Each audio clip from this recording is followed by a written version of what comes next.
Welcome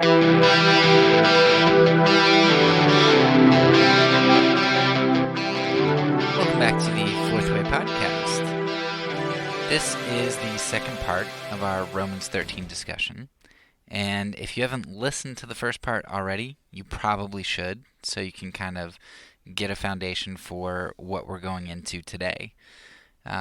Whereas in the last episode, we discussed a lot of the interpretation aspect of Romans 13 and the problems with the common reading, as well as how a nonviolent individual would read Romans 13.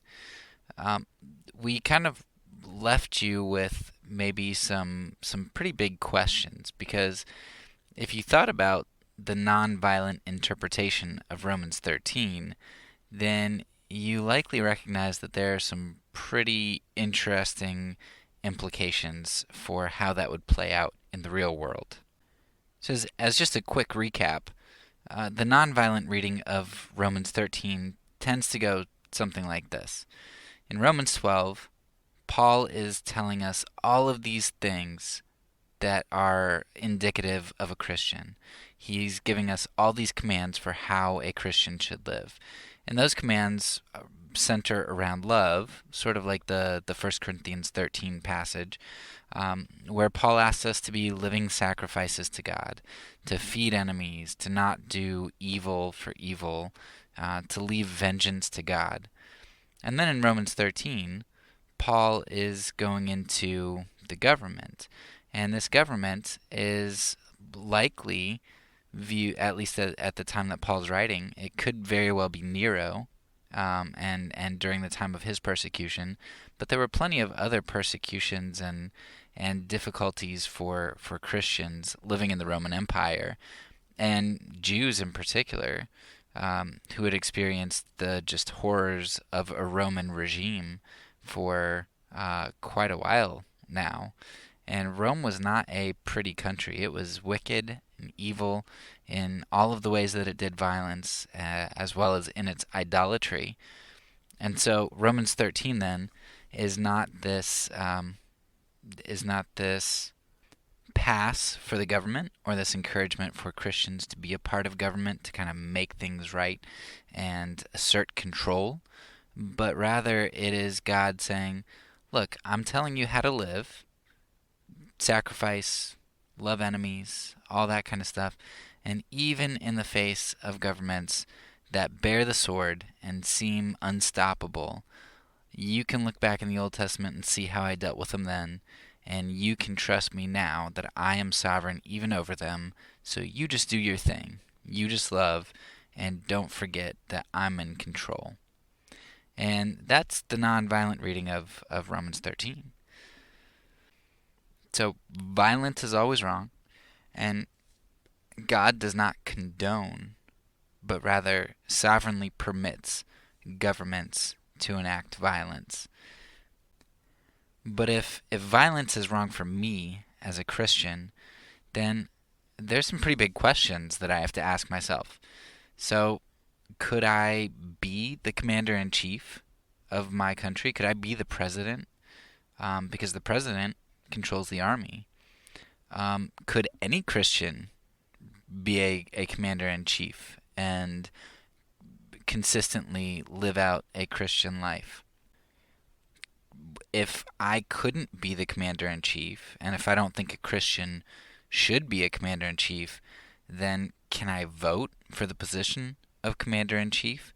Because by voting for that position and kind of giving my approval for it through my participation in the system, then am I not endorsing the violence of the commander-in-chief?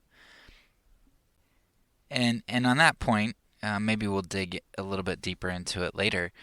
But I mean, we're not just talking about some like going on these just wars, because we discussed earlier, is there really such a thing as a just war?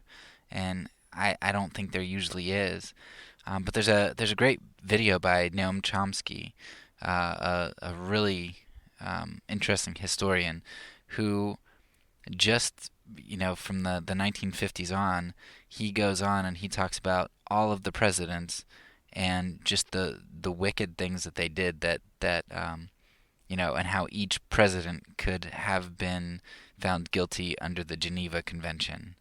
Um, and so I'll link that video below. But yeah, it seems like to be in the position of commander in chief, you are pretty much required to do terrible things, because we've had self-proclaimed Christians as presidents since the 1950s, and they've done some pretty terrible things.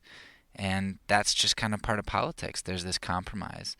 Not only violence, but lying, manipulating people, violence that's not so much physical violence, but psychological or mental violence that we do to individuals and countries and other politicians that we're trying to manipulate.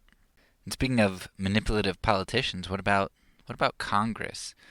Um, I mean, there are lots of compromises that seem inevitable that would be problematic for Christians, but Congress votes to go to war. It seems sort of like a conflict of interest to be a Christian who says we will never go to war, and then kind of take an oath to protect the country, which includes in your abilities to choose to go to war. Is that possible for a Christian to hold high offices like that of Congress? I don't know. And if you can't hold that office, then what about voting for it? Voting for that office and endorsing the things that they do.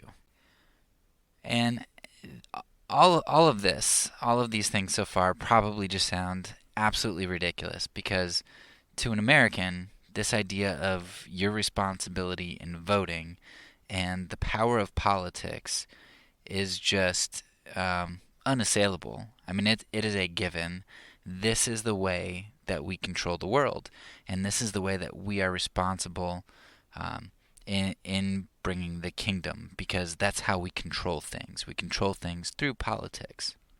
And in Christianity today, especially, or maybe particularly, in conservative Christianity, there is just this great bemoaning of losing our power, which led to what I feel is a pretty compromised moral position of voting for an individual like President Trump. It's because we want somebody who's going to kind of get us our power back. I mean, you've even got statements from self-proclaimed Christians like Jerry Falwell, who say he just had a tweet the other day where he said, "Conservatives and Christians need to stop electing nice guys. They might make great Christian leaders, but the U.S. needs street fighters like Donald Trump at every level of government, because the liberal fascist Democrats are playing for keeps, and many Republican leaders are a bunch of wimps." So you've got people like Falwell, which I think represent a pretty large portion of the conservative community, where they say, look, I don't, morals be damned. We need somebody who's going to get us power, somebody who's going to give us control, because we're losing it. And that's just not what you see come out of Jesus's ethic or Jesus's teachings. It's not what you see with the apostles. And it's not what you see in the early church. And we talked about some of the early church quotes where they prohibited high government office. I don't know exactly what that meant, high government office, like what, at what extent did they view it compromised back then. But nevertheless, even when the church was small and powerless, they said, we're not going to seek to gain any advantage, any power, even though we're a vast minority who's persecuted. We're not going to seek power at the cost of compromise. It seems that a consistent nonviolent position that would view higher government offices that delve into positions of violence, like let's say the armed forces, or even police dealings, depending on how you're working with police, especially in the United States where the police are militarized. Whereas in other countries, maybe it's not quite the same, where they're using non-violent means for much of the police force.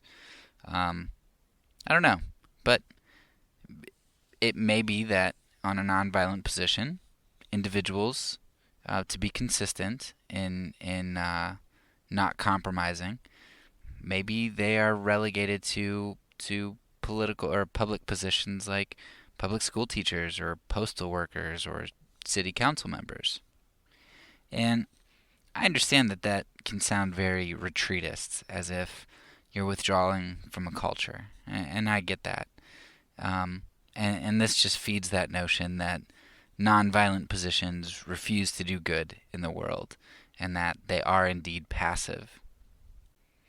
And I really don't think that's fair, and we'll get into why that is in just a minute here. Um, but but one of the main reasons I think that's a problem is because this is an accusation that's levied by a view of politics which sees the power of political force as legislation and coercive force, which comes from places like the presidency and Congress and higher government offices who have the power to demand and to enforce through force, through violent force if necessary. And that's what's viewed as true power in our society. Whereas, if I set up above that being a public school teacher or city council member, and you're like, oh yeah, really, that's not going to get you anywhere in this world. Well, those positions involve community. They're centered around community and dialogue. Public school teachers, having been one myself, you're engaged in parent-teacher conferences. You're engaged in a lot of community work where you talk with other people, you problem solve, but you can't shove things down anybody's throat. It's a rough, frustrating process, but it's communal.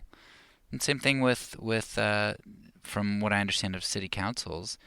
Okay, maybe the city council can't call in the National Guard to enforce policies or anything, but there's dialogue and discussion with the community, and I just I just think there's a misunderstanding of the values here, where we believe that political force comes through the ability to use violence to enforce something, and I don't think that's really truly powerful. That's not what brings restoration. That's not what is going to foster a deep, beautiful community. That's going to perpetuate violence. I understand at this point that a lot of Christians are going to disagree with me, and just like from episode 1, I'd really point you back to my book, which talks about the problem of compromise and delves a little bit into some of the politics, the political aspect of what it means to compromise. Um, but I just don't think that it is the case that we as Christians can have this political idolatry, which views power as coming through coercive force as opposed to the laying down of our lives and not moving beyond dialogue with other people, but choosing to use violence rather than dialogue. I just think that's problematic. But I understand that a lot of people are going to need more than that, more than me just asserting something. Even though I believe I have the weight of church history and the Bible and philosophy and empirical evidence and all that stuff behind me, I know that you need a picture painted for you. So that's what I want to do right now. I want to paint you two pictures. And the first picture is going to be the picture of Christendom, which is the picture of the church when it's married to the state. And take a look at how that's lived out and what I think some of the implications are.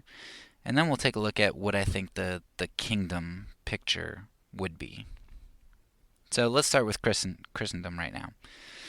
Um, Recently, Georgia and Mississippi have signed abortion bills. And um, before we talk about exactly what those abortion bills are, I want you to know that I am extremely pro-life. I think that abortion is objectively wrong. I I think I have very good reasons to believe that and evidence to argue that case. And in fact, I'm more pro-life than even most of the conservative Christians I know, and even conservative fundamentalist Christians. Because unlike most of them, I know why I'm pro-life. Most of them probably can't explain it, other than like to say, well, God knit me together in my mother's womb, even though that's a really bad verse to use, I think, for reasons that maybe I can talk about one day. But I know lots of reasons and evidence, empirical, philosophical, for why abortion is objectively wrong. Most Christians don't. I am more pro-life because I think that most birth controls are very problematic. Um, because most hormonal birth controls for women kill have at least as a backup method, if not one of the primary methods, that it prevents implantation, aka it aborts. Well, most Christians that I know, even conservative Christians, take hormonal birth controls. I think that's problematic. So I'm more pro-life. I'm more pro-life because I think that aborting an ectopic pregnancy is problematic morally.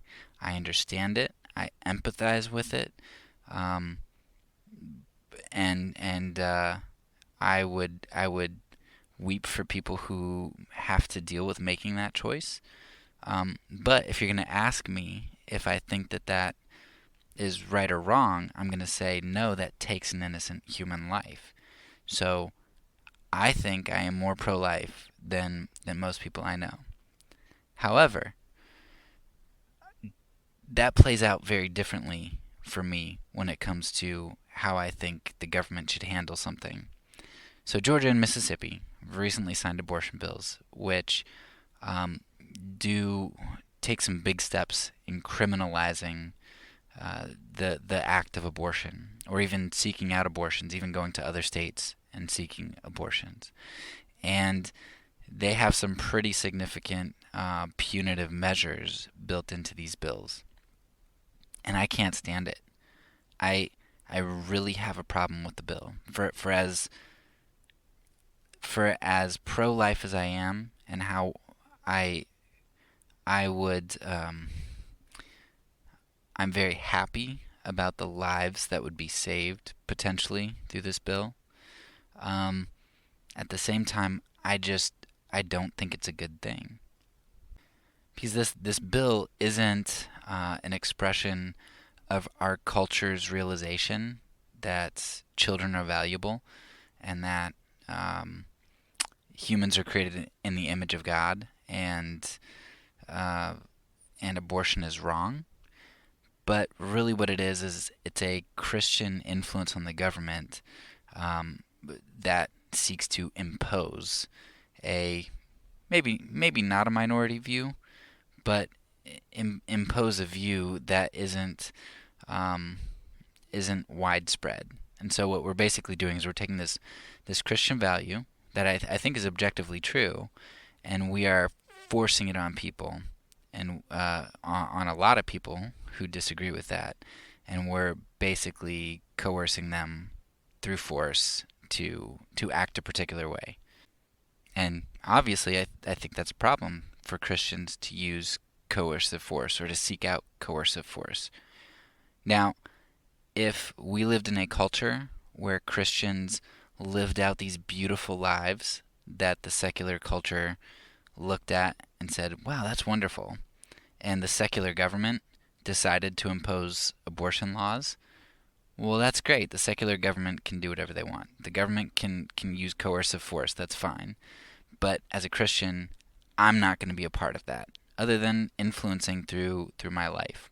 So, as an example of this, we can see this in the Bible. Um, Nebuchadnezzar and Daniel. Nebuchadnezzar was a pretty bad guy, and it seems like he pretty much remained a bad guy. I mean, he kind of had some run-ins with God through Daniel and through his God kind of messing with his mind a little bit and making him like a cow. But when we see Nebuchadnezzar and Shadrach, Meshach, and Abednego, um, and Nebuchadnezzar is having them bow down before the statue, before this idol, and the three friends of Daniel refuse. Nebuchadnezzar is ticked, and he throws them in the furnace, and they're not burned. And Nebuchadnezzar realizes, holy cow, these guys really serve a pretty awesome God. And then he declares, instead of everybody worshiping the statue, everybody needs to worship their God, or you're going to get thrown in the furnace or be killed or whatever. So essentially, Daniel's three friends lived out impeccable lives, refused to compromise, and the secular king, who maybe he converted, but it doesn't really seem like he did, the secular king recognizes the greatness of God and imposes through force this objectively moral good, right? You should worship the God of Israel. You should worship Yahweh. Or you can see kind of the same thing in Nineveh. Jonah goes into this wicked nation. He gives people the free will choice. Hey, look, repent, or God's going to judge you. Do that. Like, choose to do that today. You should do that. And that's all well and good. People start repenting. But then the king repents, and now all of a sudden he imposes through threat that, hey, everybody needs to worship this God. We see those two examples in the Bible. We also see we see this in a number of other places where an individual who has influence is converted or sees something great from God and chooses to have their family or their subjects kind of go the same way. So through moral influence of followers of God, people who are evil and likely remain evil, at least in the case of Nebuchadnezzar, choose to kind of enforce these glimpses of objective truth and objective morality onto their culture. Now compare that to two other examples, the conquistadors and the Crusades. So take these supposedly Christian groups or individuals. They go to these other countries and they put guns to people's heads or swords to their throats, and they say, convert or die. Now, is conversion a good thing? Is worshiping God a good thing? Yeah, it is. But when it's imposed through violent means by supposed followers of God, that just doesn't fit. That's really problematic. And I think that's kind of the distinction I see here with Georgia's abortion law and Mississippi's abortion law. This is largely Christians trying to put swords to the throats of mothers to do an objective good, but to impose morality through force at the hands of Christians. And I don't really like that. I'd rather have it be like we're Jonah or the three friends of Daniel, where we influence culture so that culture is so compelled that they can enforce those laws. If they're going to do violence, that's on them. But our influence is what compels them to do the right thing and to make those laws. It's not the Christianity, it's not the Yahweh worshippers who are putting swords to people's throats, because we don't do that. And you'll see that play out when I paint the second picture for you. So I have at least four major problems with this type of political coercion. Of course, I have the problem that that it's violent, but more than that, my first issue is that God always seems more concerned with the heart than he does with mere action. And when we look at legislation of something that really isn't morally clear in society, and a particular group seeks to legislate this unclear moral, really what it does is it tends to harden hearts. So just imagine that, let's say, the Catholic Church right now, who, at least on paper, is against birth control. And we get you've got Mike Pence in office, and there's this come back to Catholicism movement, and there's an influx of Catholics, and Catholicism grows, and now they've got enough power that they start to impose anti-birth control measures.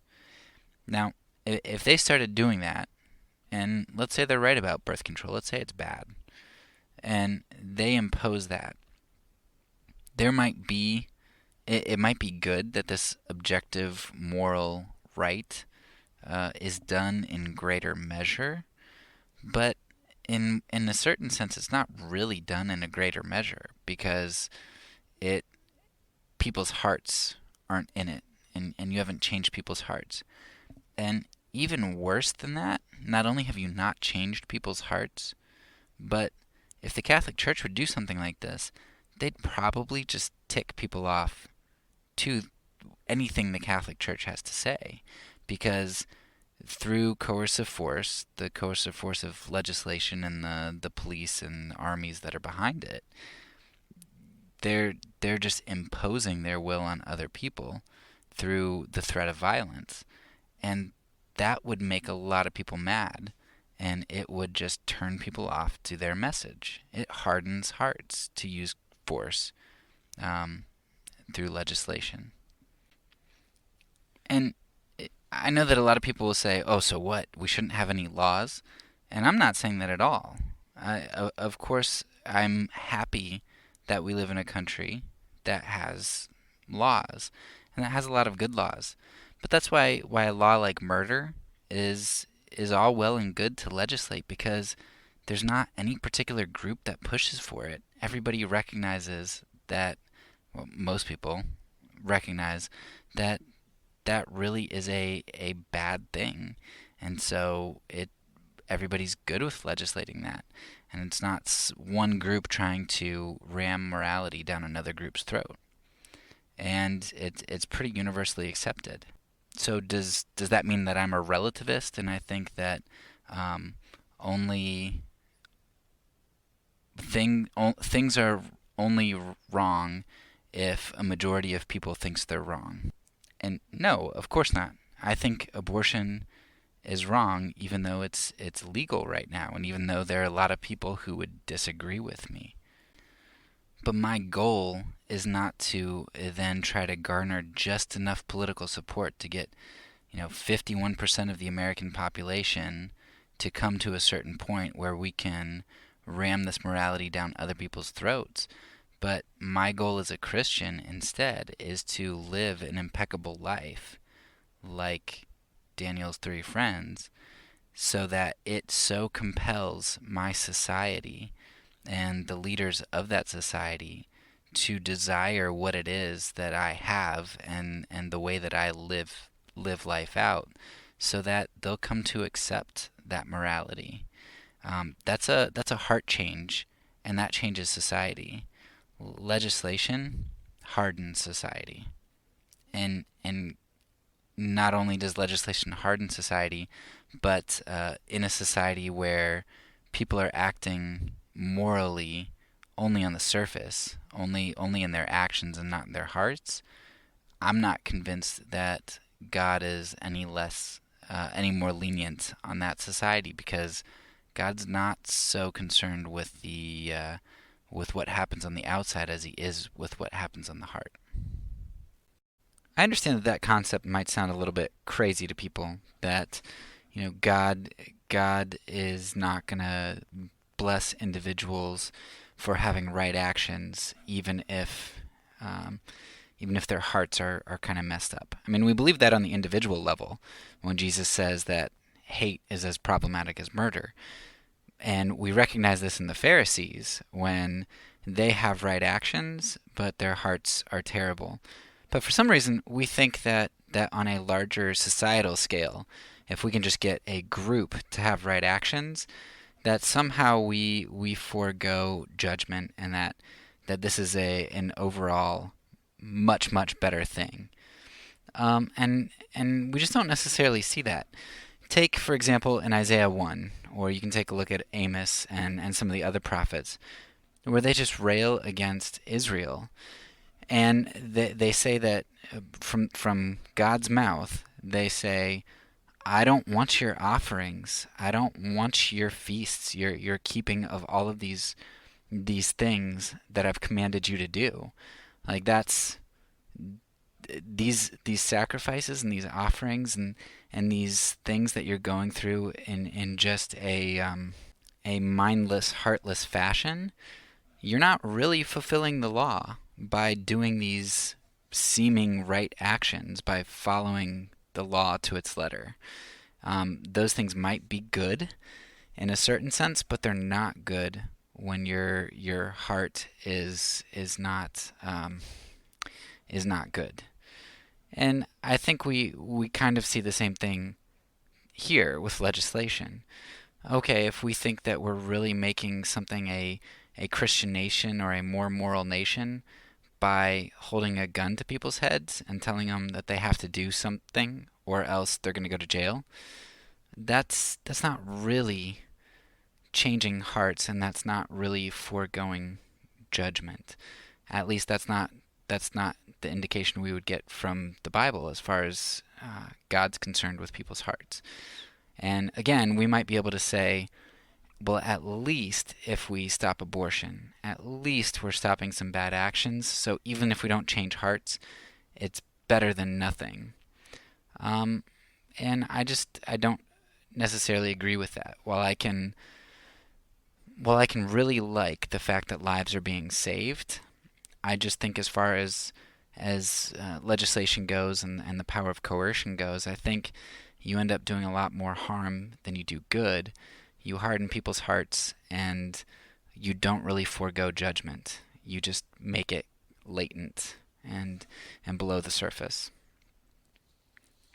What you end up with in a society like this, I think we actually get a glimpse of that in an issue that happened about 80 years ago.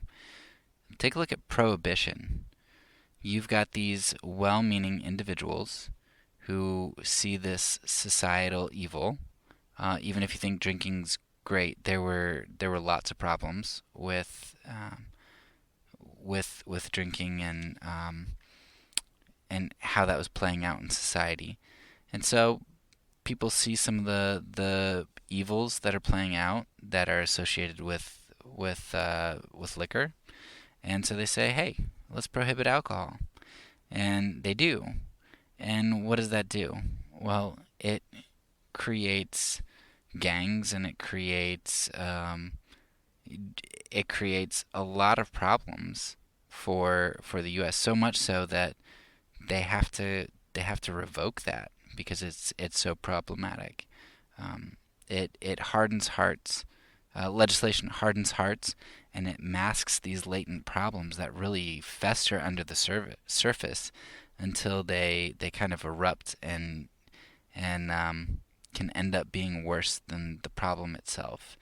And so legislation just really isn't a way to change something, particularly a way to change something that doesn't have near unanimous or majority, a vast majority of approval. A second major problem with the types of bills that Georgia and Mississippi are enacting is that the legislation you see coming out of these Christian quote types of bills is that it focuses on negative justice, and that's one of the things. Working in mercy now for like the last maybe 10 years or so, and working with people who are poor and have all these just stories of systemic injustice or whatever it is. Um, I realize that a lot of Christians focus very little on positive justice and focus almost exclusively on negative justice. And that plays out so much in this issue of abortion. Um, Tim Keller, in his book Generous Justice, makes a very good point of discerning this difference between positive and negative justice. And um, he argues that the Bible focuses far more on positive justice, which is this doing right to others, especially the marginalized. And this is even probably more pronounced in the New Testament, where negative justice is really taken off the table for Christians. And it said, leave vengeance to God. And you do see some church discipline, one of the strongest in 1 Corinthians 5. But even there, Paul says, hey, just essentially excommunicate the guy, doesn't come to church, doesn't get to participate in our community. We'll pray for him, and if God brings it to the point where this guy's life needs to be taken, Satan will take his life, and God will preserve his soul.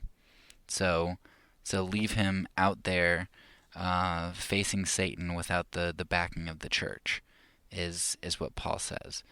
But that's about the strongest you see, where we leave vengeance to God, and we kind of withdraw from individuals. But most of the justice that we see in the New Testament is positive justice, the type of justice that James talks about, where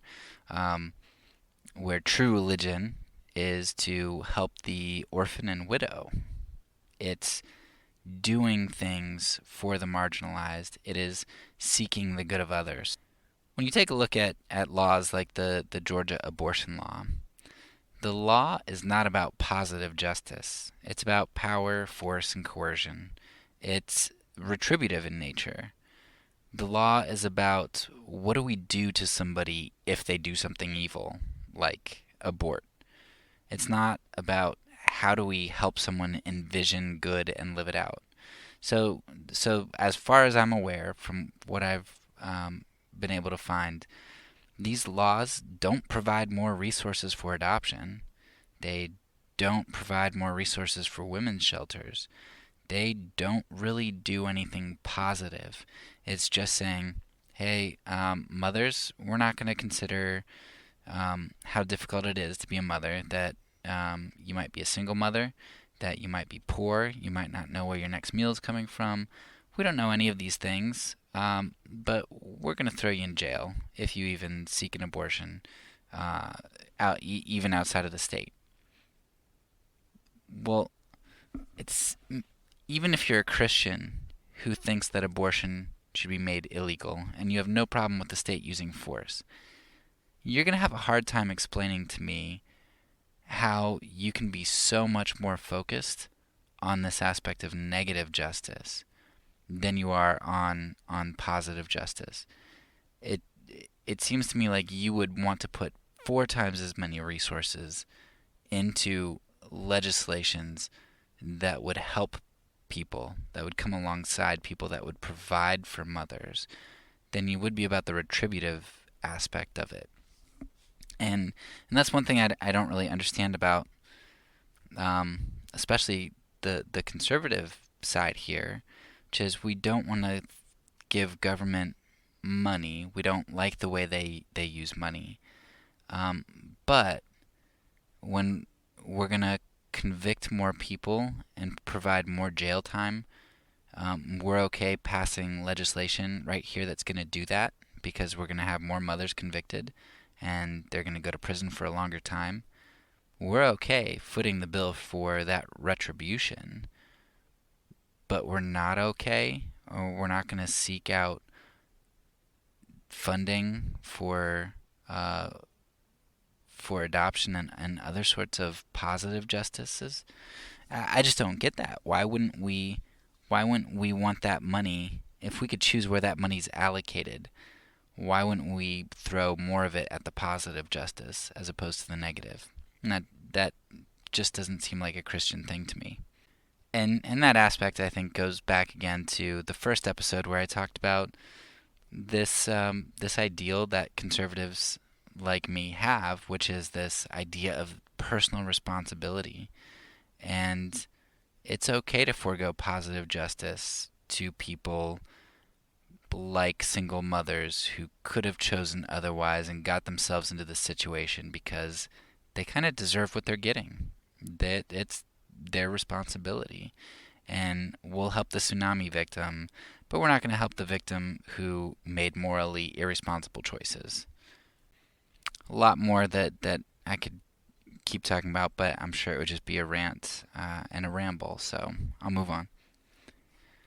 So the third problem I have with the Georgia-Mississippi bill is that it seems like it's a misallocation of resources to me. As a Christian, I want to spread the kingdom of Christ, and the beauty of His love, and I want to compel people into the kingdom. And if I think about why I love Christ, it's because He first loved me, and I've experienced that love, and I see that love. And His love is largely positive justice. It's the withholding of the negative justice, which there certainly will be negative justice, but Christ withholds that and instead imputes to me His righteousness. He does positive justice towards me, His enemy, who was His enemy at the time that He did this positive justice to me. And the Bible Project has a beautiful depiction of this. I'll put the link below, of just what this positive justice is and how it's so compelling. But that to me is how I want to allocate my resources. I want, through positive justice, to display the love of Christ, because it's through being loved and experiencing positive justice that people will see the kingdom most clearly and be compelled into it through a transformation of the heart, not just a transformation of actions through legislation that has coercive, violent force behind it. And if you have that view of how to allocate your resources, what that does is that shifts this understanding of true power coming through government. You say, no, that's not really true power. That's violent, coercive power.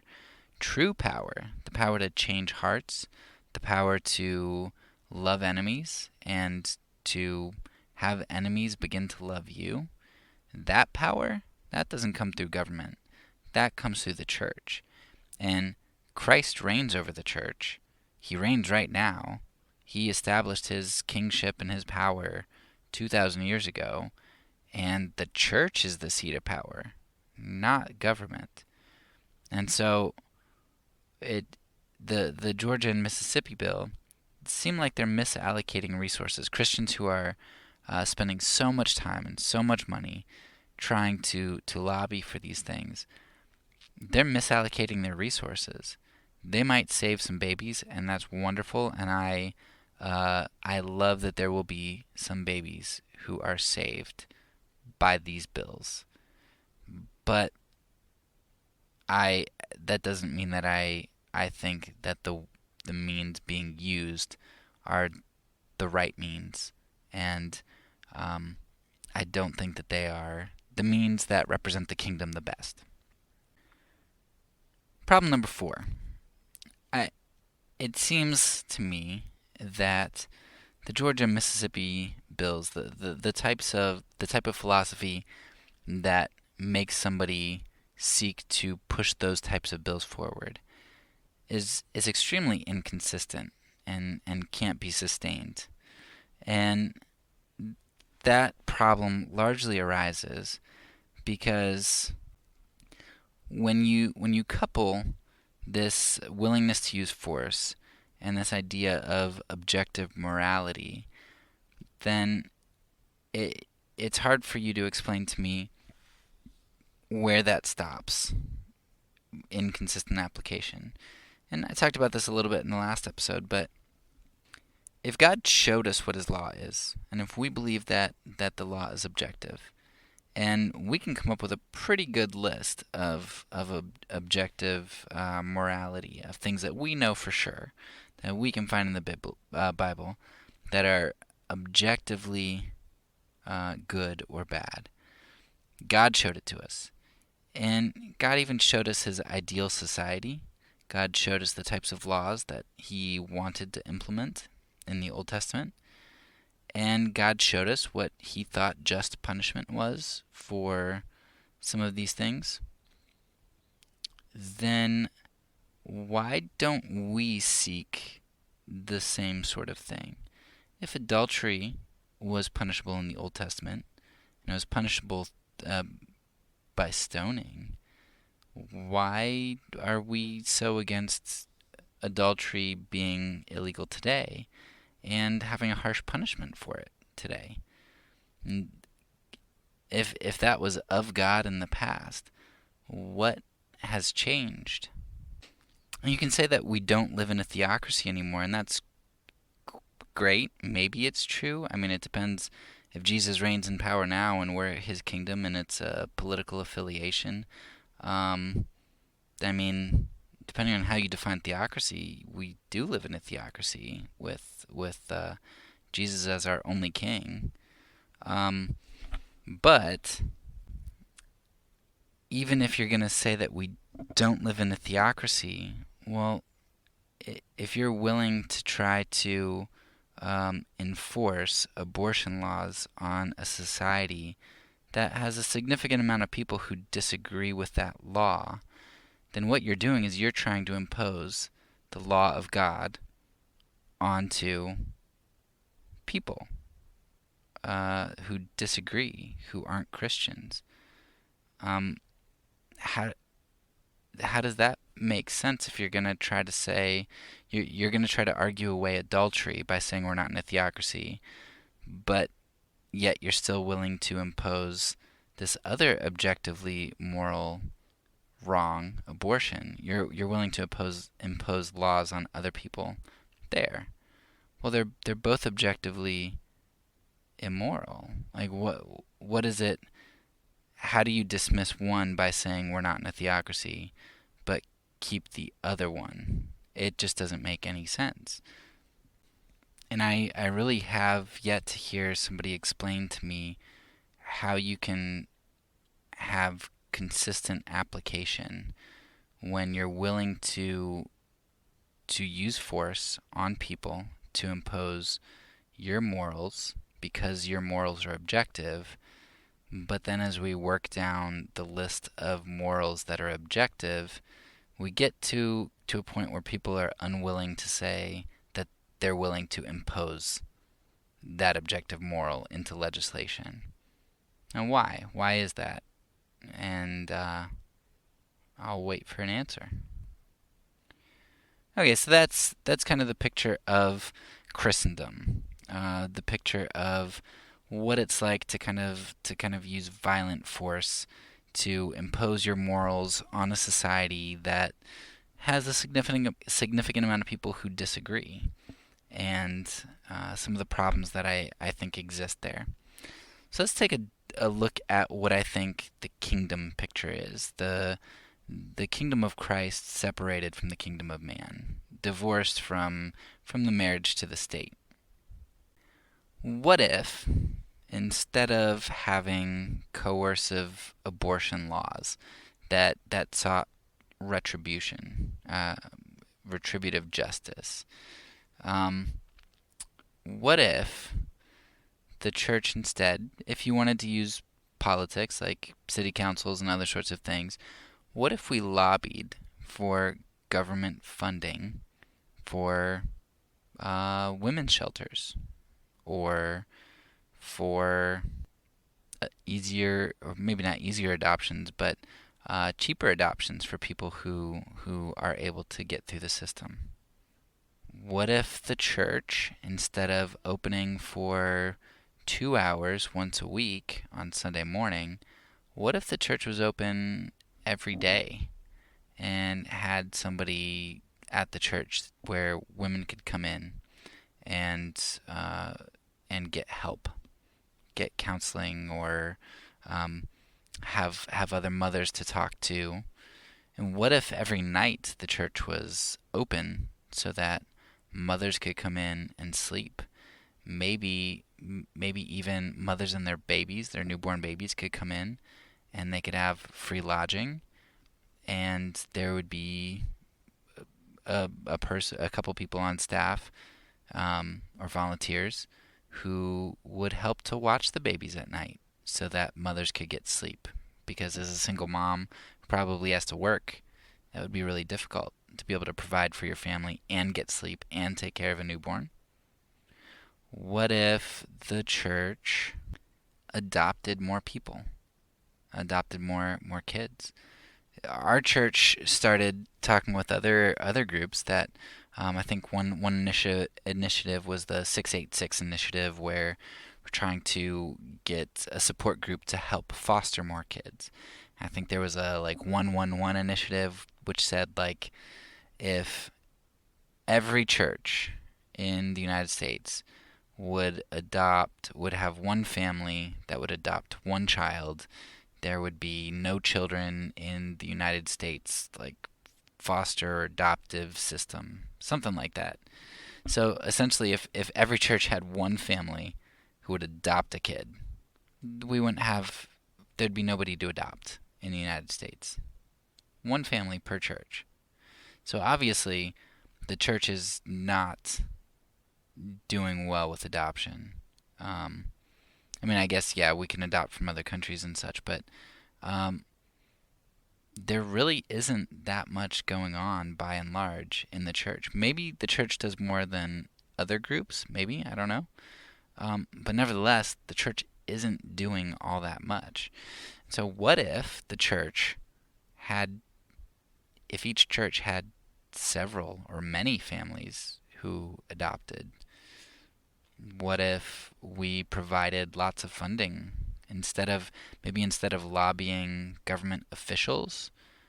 What if we put the tens of millions, or I mean, I don't know how much Christians spend, but probably, I would guess, hundreds of millions of dollars spent on lobbying. What if we spent that on adoptions and women's shelters and keeping churches open? There's this great movie called, I think it's called The Dropbox. Um, it's about this Korean guy, just he and his wife. They have this box, and women can come and they drop off their babies, very discreetly. Nobody knows who they are, and this guy either takes care of them or finds homes for them. And a lot of these kids, most of these kids that are dropped off, are dropped off because they're disabled. There's some issue that makes it difficult to care for them. And this guy like cares for 10 kids, he and his wife. And it's just exhausting watching what he does, but it's beautiful. And what if we did that? And what if we supported, if we had one or two people like that in our church, and we supported them and we put our full weight behind them as they did that kingdom work. And we took that lobbying money and we did that. We created these shelters around the country where women could drop off their kids. So what if the church was doing all of this kind of stuff? We did it consistently. We did it across our community, maybe across the county, the state, the country. And instead of being known for having these picket signs at Planned Parenthood facilities, and instead of being vitriolic and calling people baby killers and trying to bring the sword of the state down punitively on mothers, What if we were so focused and so busy on doing all of these positive justice sorts of things, leaving vengeance up to God, that in our community, instead of, I think it was the Barna poll just the other year, that like the things when you think of a Christian, what do you think of? And people, the top one was like hypocrite or judgmental. Those are the top two things. What if instead people thought of loving or family oriented or giving, generous, calm? I mean, any number of things other than what they think of now. What if our reputation was such that no mother in our community would ever have to doubt that if they gave their kid over to the state, there would be a home for that kid almost immediately for people that were trustworthy and good? What if that was our reputation rather than our reputation being like Falwell likes to put out there, that we don't really care how we have to win. We don't want a nice guy. We want a guy who's going to kick some butt. That is the image that I think is compelling. And maybe you think that the Georgia and Mississippi law is great, and that these single mothers or other mothers who seek to abort, not that all mothers seeking to abort are single, but you think these mothers who, for whatever reason, feel like they're in a situation where they can't carry to term, if you think that a law that is punitive and it is really the ideal as opposed to what I just laid out, then I don't know. That doesn't comport with the Bible that I read. That doesn't comport with the Jesus that I see writing in the sand. That just doesn't fit. And one of these images is compelling, and the other one is distasteful and standoffish. And one of them's easy, and one of them's hard. And I'll give you one guess at which route we generally pursue. We pursue the easy one, of course, right? The one where I can cast a vote every 4 years, and I did my part. Or I can donate to the Republican National Convention, and I did my part. It's a lot easier to subscribe to Christendom than it is to subscribe to the picture of the kingdom. And I'm speaking to myself here because I haven't adopted any kids, and we don't really do much to support anybody who has. So definitely talking to myself, but I know which view is more compelling and which view I want to work towards, and which view I want to repent for not pursuing. So we have people like Falwell who are essentially calling us to throw off our distinctiveness, who say, we don't want a nice guy. We don't want somebody with the fruit of the Spirit, because that doesn't work. Because that's not what we need right now. We need control and we need power. But that's the opposite of what I see. Rather than throwing off our distinctiveness, what we need right now is distinctiveness. Not distinctiveness in ideology, but distinctiveness in action. And of course, action flows from ideology, but action is what makes us not hypocrites. Because to have an ideology is easy, but to have an ideology and follow it ourselves, not quite so. There's maybe a big question going through your head right now, and that might be, well, isn't this a false dichotomy? Why can't you do both? Why can't you have the laws that you see in Georgia and Mississippi that are punitive, but at the same time also pursue the kingdom vision, which is positive justice. Why can't we do both? I think the first answer and the basic answer is that in one of these paths you have antitheses which are inherent.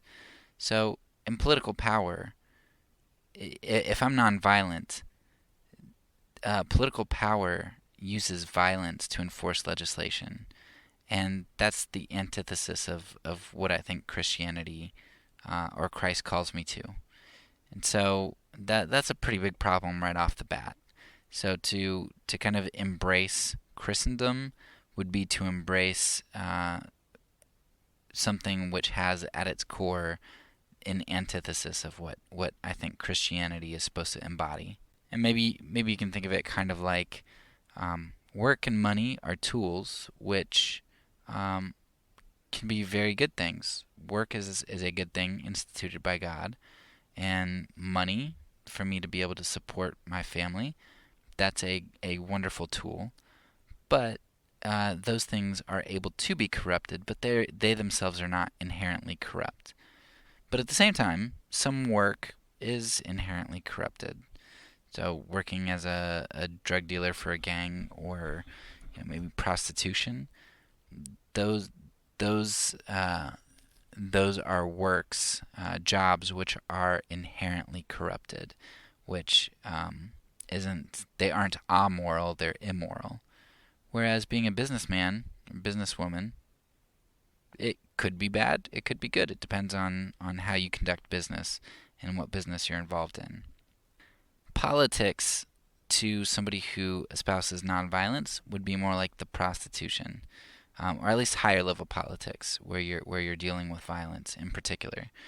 It's something that is inherently corrupted, and something that we can't marry at all. So we couldn't do both in that regard.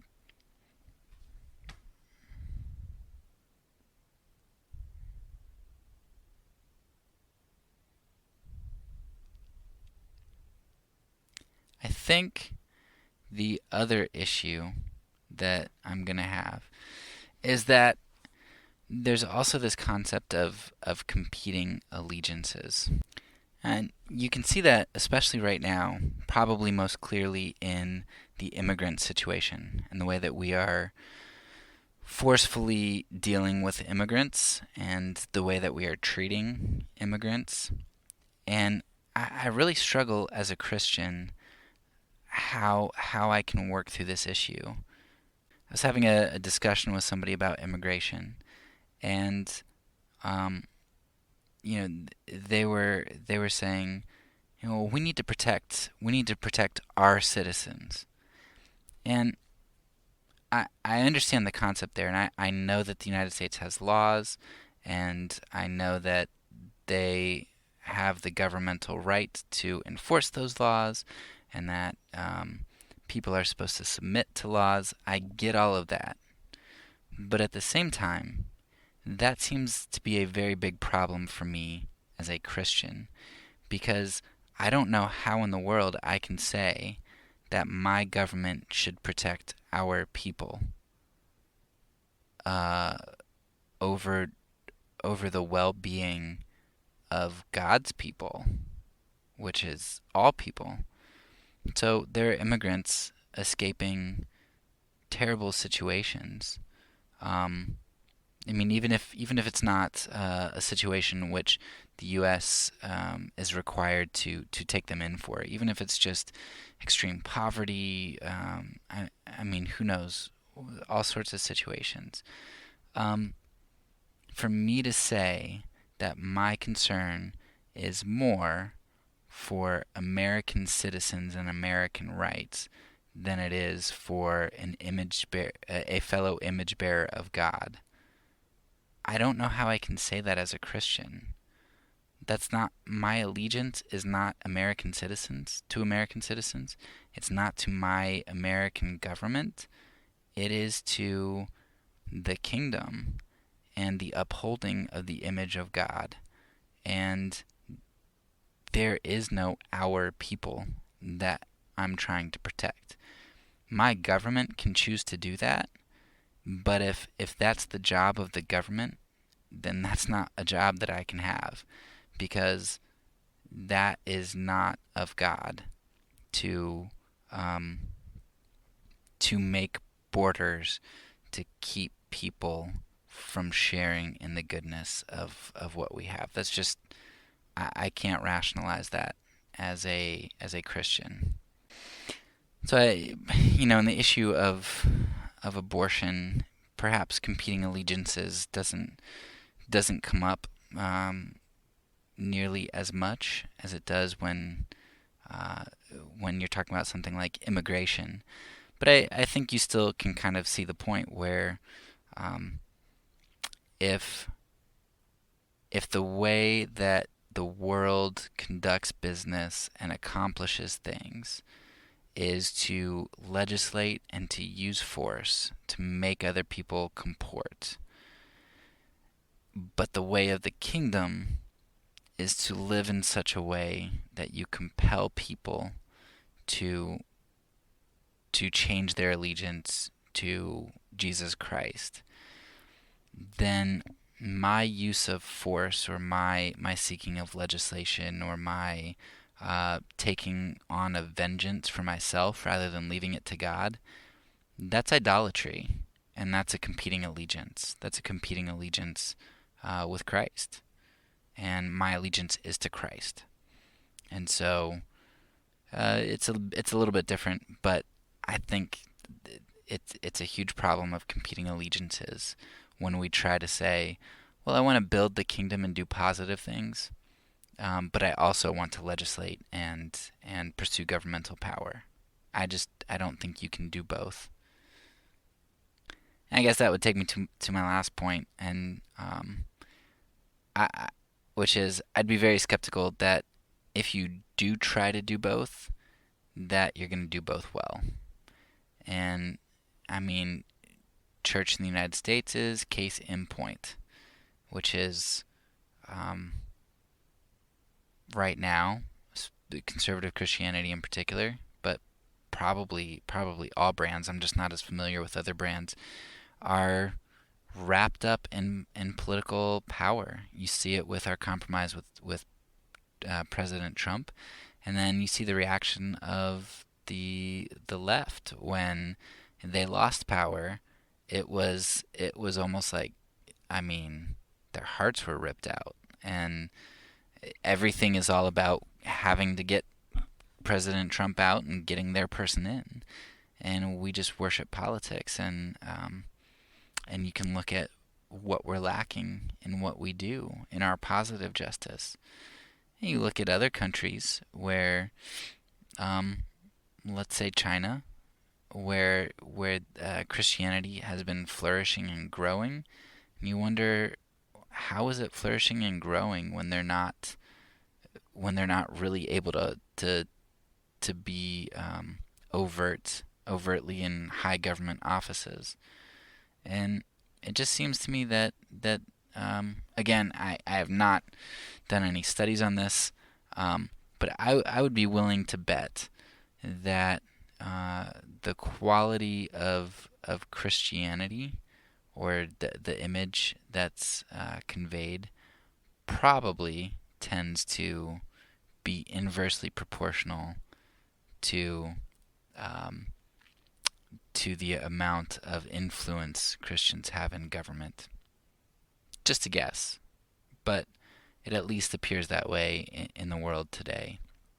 That nations where Christianity is persecuted or oppressed or not able to legislate, it seems like you have a quality that's quite a bit different than you have here, where we spend so much of our time not doing positive justice, but trying to maintain church buildings and rituals and politics. So what's required to kind of accept what I'm advocating here? And I would have to say, first of all, you'd have to acknowledge that God is sovereign. And not just acknowledge it, but trust it. That you can be faithful and that God will be happy with your faithfulness and He will accomplish His will through your faithfulness and in spite of what you perceive as ineffectiveness. So God's sovereignty is vital. And I was going to give you some lengthy quotes by John Howard Yoder from his book here, but I'll have to skip those since we're already going long.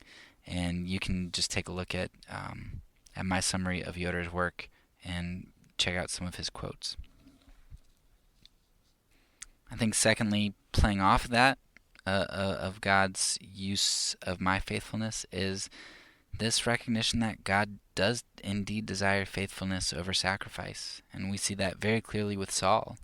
When Saul was commanded to kill all of the animals and people, the Amalekites, and Saul decided to save some of the animals, and Samuel came by and he's like, "What is all this bleeding I hear? I thought I told you God said to kill all of the animals." And Saul said, "Well, but they had, a lot of good animals here, and I didn't want to just waste them. I was going to slaughter the best for God. I was doing it for God." And Samuel says, "Don't you know God desires obedience over sacrifice?" And that's really what I view a lot of Christendom as doing. I think everybody I know is in Christendom. They are on board with the political machine, and they're good people. Most of them, or many of them, better than me in a lot of ways. And I don't at all doubt that their hearts are right, and the people who drafted the Georgia and Mississippi bills for abortion, great intentions, and I love that they're trying to save life. But if I think that faithfulness is nonviolence, and I'm right about that, then it doesn't matter what people think they are doing for God. If it's not obedience and it's not faithfulness to His means, then that sacrifice is not only meaningless to God, but it's repulsive in some ways. And maybe I'm wrong, and maybe my actions are repulsive to God, and I'm willing to admit that is a possibility. But if I'm right, then it's the other way around. That this sacrifice that people are making is for God, but it's not something that God likes. God desires obedience, not sacrifice. And third, to be able to forego political use, part of the way that we're able to be obedient, and even when it seems like it's ineffective, is that we need to be willing to give up control. And this is self-sacrifice. So this is Philippians 2 again, where it's we lay down our lives and submit to God and say, "God, your will be done, and not my will." And finally, I think the hardest thing for us to be able to forego political use, we really need to do it as a body. And this is the corporate nature of Christianity, is that God did not create us to be alone, and He did not create the church to be an individualistic institution. For us to be able to forego political use, we need other people to come alongside of us and encourage us and make us better, and help convict us where we're wrong. We need a body of people willing to be the church, willing to lay down our lives, willing to trust in God's sovereignty, willing to be faithful even when we seem ineffective. And it's through that corporate image, especially, that people will be compelled as they see our love for one another. Because it is through our love for one another that people will realize we are Christ's disciples. Before I conclude and recap, let me give you a case in point for what I think of the overrated political path. So, modern day abortion is considered by a lot of conservative Christians to be a modern day Holocaust. It is the slaughter of tens of millions of innocent children since Roe versus Wade. But Roe versus Wade, it's been about 50 years since Roe versus Wade. And the Holocaust continues. And nothing's really being done about it. Christians have opened up maybe some shelters here and there, and there are ultrasound vans that go around, and there's some really creative things being done to try to help encourage moms to keep their children, and I think you have seen more in the last 10 years that have come up with people really trying to dig more into mothers' lives. But by and large, nothing's really been done in terms of the Christian image. Christians aren't known as this group that just adopts kids so fast that we don't have an adoption problem. We're not known as the group that just fosters kids in such great numbers. We haven't shut down abortion clinics. We aren't going to jail for preventing people from getting into abortion clinics. We don't promote bombing abortion clinics. Essentially, what most Christians do for this modern day Holocaust is we watch movies about it, documentaries. We support movies that come out to help people know how murderous abortion doctors and mothers are. And we really get riled up every 4 years as we vote for a president who we hope will put a Supreme Court nominee on the bench so that maybe one day we can overturn Roe versus Wade. While the concentration camps, the gas chambers, the crematoriums are ramped up every day, and we pass by them, we largely do nothing. We just kind of shake our heads and vote every 4 years. It's essentially what we do. Myself included, I am guilty. I'm sure there are a lot of reasons for why we often don't do anything of substance. I think of the Quakers who refrained from political involvement by and large in the 17 and 1800s, yet were very involved in the abolition movement and running slaves through the Underground Railroad. Or I think of the countries like Bulgaria and Denmark, which were Nazi controlled and Nazi occupied, respectively, and how through their actions which put their lives on the line, they were able to save thousands of Jews, tens of thousands of Jews, even though they didn't have any political recourse because they were controlled by the Nazis.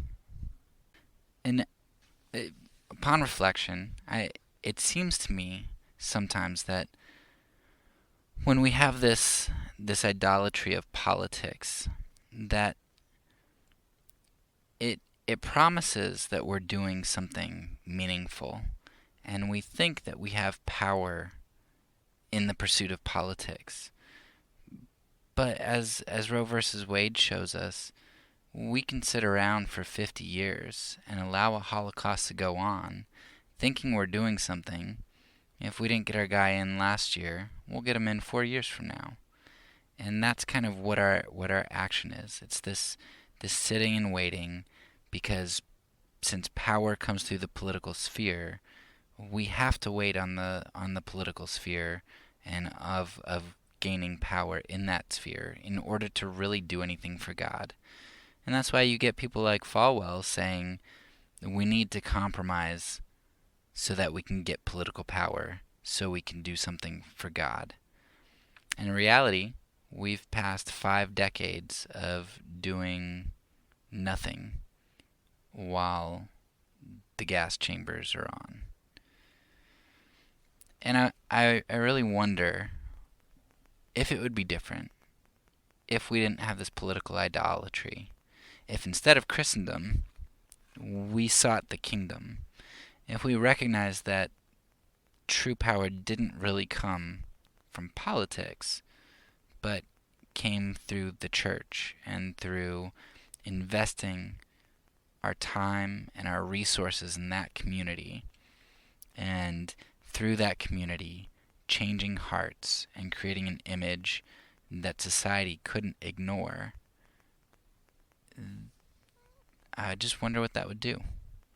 And I wonder how different we would be and how different our society would be now if we pursued the kingdom rather than Christendom. I think you're really able to see the opposite of this idea, the opposite of this just kind of passivity that politics brings about. I think you see that in the movie Unplanned. And the movie Unplanned is about the story of Abby Johnson, and who was a director at one of the Planned Parenthood locations. And Planned Parenthood, if you don't know, does women's health services, but a large part of what they do is abortion services. And so you get to kind of see the way that Planned Parenthood runs, and kind of some of the trickery that goes on there. But the main focus is really the story of Abby and her transformation. And in that movie, we see a couple groups of people. We see one group who comes out to the fence of Planned Parenthood every day and has protests and signs of mutilated babies and somebody dressed up as the Grim Reaper and cruel signs and yelling terrible things at mothers. Just very vitriolic coming out there. You also see somebody who ends up killing an abortion doctor, one of Abby's colleagues, and the effects that has on Abby and the other abortion doctors. And what you end up seeing is that all of these coercive things, these attempts to intimidate, the aggressiveness, really hardens the pro-choicers, the Planned Parenthood workers, because they view it as a fight, and they entrench themselves, and they fight harder. And yeah, they're scared, especially after the one guy is killed, but they are affirmed in their position because they see the hypocrisy and evil and violence and hate from the other side. On the other hand, you also see this one group of Christians who comes to the fence, and every day they just pray, they talk to mothers kindly, they don't condemn, they just love. And over time, they end up getting to Abby, and Abby is able to break away from Planned Parenthood, and she ends up becoming pro-life because she recognized the travesty of what's going on with abortion, what that does to mothers, what that does to human life, and she escapes. Now, while we don't really see legislation represented very much at all in the movie, I really ask, what is legislation more like? Is legislation more like a coercive measure or more like love? And it's certainly more coercive, and Stanley Hauerwas says that well in a video I'll link below. But voting is really coercive. It's 51% of the people trying to impose their will on the other 49%. essentially. And what would passing legislation really do to the abortion industry? Well, it doesn't really do anything. It would entrench people in their views. It might stop abortions for a time and save some children's lives, which would be beautiful, would be wonderful. Um, but it would end up hardening people and their hearts to the issue. They'd fight harder and probably just in a few years legislate right back that abortion's fine and put bigger hurdles in the way for abortion to be taken away again. Um, so in the end, you save some lives, which is good, but you perhaps even end up doing more damage in the end and not changing hearts. Now you might say, well, isn't that at least better than doing nothing? And you might think so, but I really like what the movie Unplanned puts in that I wasn't expecting, and I don't think most people really latched onto this, but I did. Abby, at the end of the movie, is talking to her pro-life companions, and she says, "You guys don't realize how important you were, because at some facilities, up to 75% of women who were coming in for abortions would turn away if they saw people praying at the fence. Prayer at the fence, in some cases, turned away 75% of women a day who were coming in for abortions." What more beautiful depiction could you get of what I'm trying to argue here? Is that faithfulness to God, we might not understand it. We might not think that there are any results, but faithfulness to God is what He asks for, and He determines results. And you just see what He's doing when people are praying at the fence, just being faithful and coming out and loving and not screaming vitriolic things. He's working on women's hearts, and it turns them away from abortion clinics in numbers as great as 75% sometimes. And that's amazing. And these are the people who are living out the kingdom love. These are the people who changed Abby's heart, not the ones screaming, not the ones lobbying, not the ones who are killing her colleagues. It's the ones who persistently love, who give up their time, who withhold condemnation, who are coming, and who are able to change Abby's heart. And I really just wonder if a couple people praying at a fence can turn away 75% of women, and if a couple people praying can change an abortion director's heart, what would it be like if even 50% of the church would do this? If we would just go out and pray at abortion clinics, one day a week maybe. Or if we'd use some of our vacation time, take a day off of work here and there, and go to a fence and pray. Or if instead of using our lobbying money, we would choose to adopt kids of mothers who are in crisis. I mean, just all of these positive things, as opposed to coercive, aggressive sorts of things, would change hearts and impact people. And I'm really thankful that Abby was able to have that insight and share those statistics about the true impact of faithfulness, because that's really helpful. But, to be quite honest, most of the time, we're just going to have to trust in God that faithfulness is the best thing and what He wants, because most of the time we're not going to see those results here and now. And we're just going to have to be content in trusting that God will bring about His good and perfect will through foolish means, through our faithfulness. So if you want to see a good depiction of the kingdom, go ahead and watch Unplanned, and then think about our actions of voting and what that all means and how that encourages passivity. And I'll recommend a resource here that I think is really good in terms of showing how voting can be a passive sort of thing, how political idolatry can be problematic. There's an interesting video on this from the followers of the way, the people who kind of helped me to get on the road to pacifism.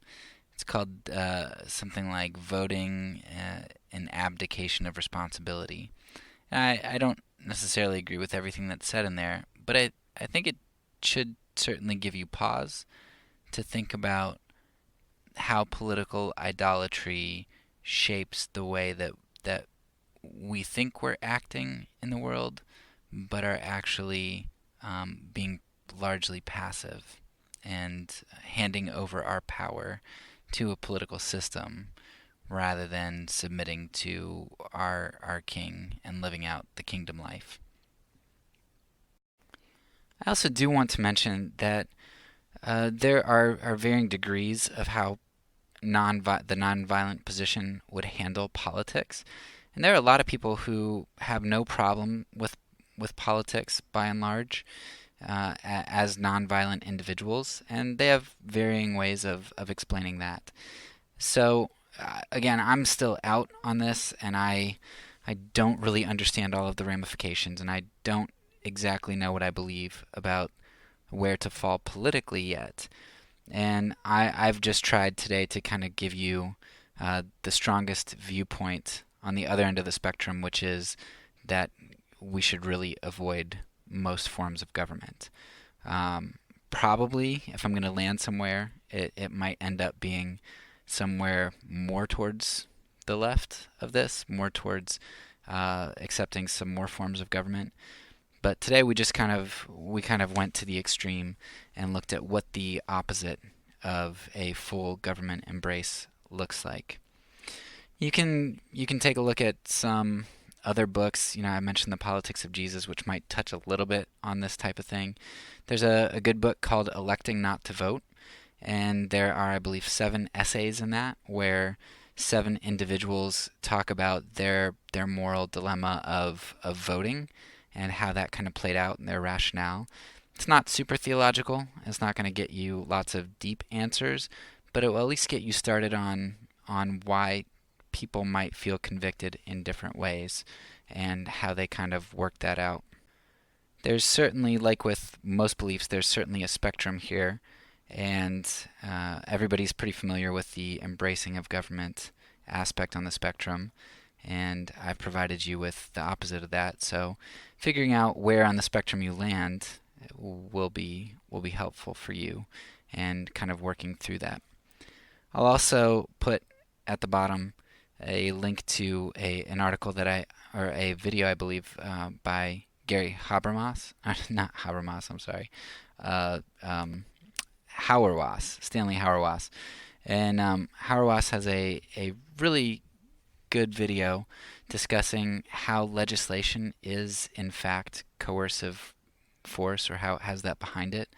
And I think that's really helpful because we oftentimes view voting as this activity where we all get together and we nicely just kind of agree to something. And that's somewhat true. I mean, it's certainly more true than other forms where there's violence inherent in the system. But nevertheless, there is this idea of force behind legislation.